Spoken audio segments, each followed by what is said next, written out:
Sabi nila, ang totoong kaibigan ay kasama mo hindi lamang sa saya, kundi lalo na sa oras ng iyong pangangailangan.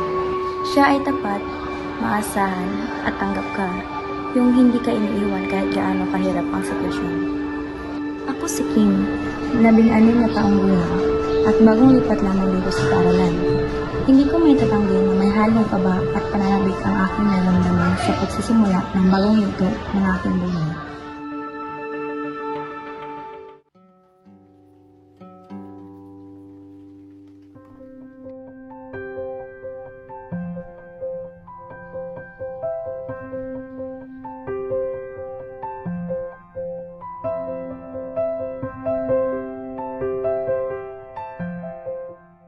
Hangad ko lamang ay matagpuan ko ang aking tunay na kaibigan, mga taong makakasama ko sa tawanan, sa pag-aaral, at higit sa lahat, isang karamay sa mga hamon sa buhay.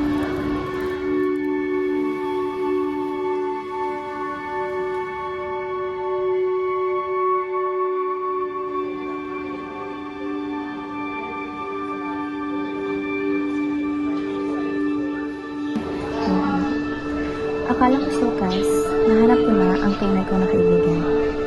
Ang gaan ng pakiramdam sa tuwing magkasama kami, puno ng tawanan, kwento, at mga alaala. Kahit sa simpleng bagay, nagkakaintindihan kami at naramdam ko na may mga taong handang samahan ako sa hirap at ginawa.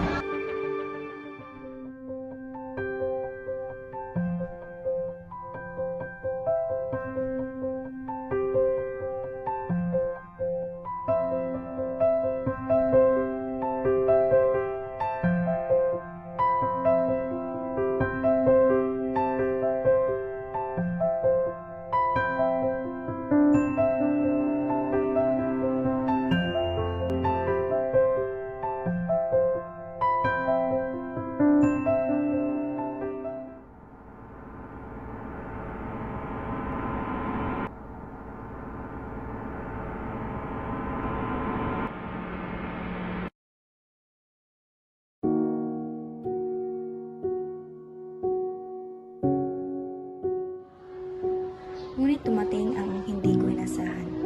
Unti-unti kong naramdaman na parang iniwan na ako. Iba na ang trato nila sa akin. Tila ba nagbago ang lahat? Hindi na nila ako sinasama. At kahit ang simpleng respeto ay parang wala na rin. Ramdam ko ang lamig ng kanilang mga tingin. At ang katahimikan na dati ay puno ng tawanan. Ngayon ay nagsisilbing palaala na mag-isa na lang ako.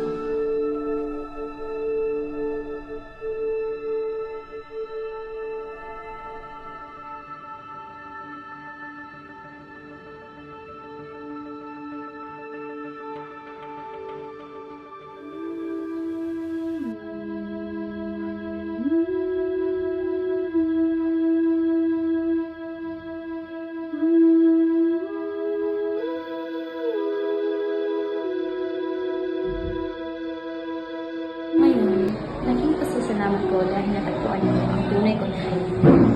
Hindi lang siya basta kasama sa tawanan at kasiyahan, kundi siya rin ang nakikinig at umaalay sa oras ng lungkot at kahinaan.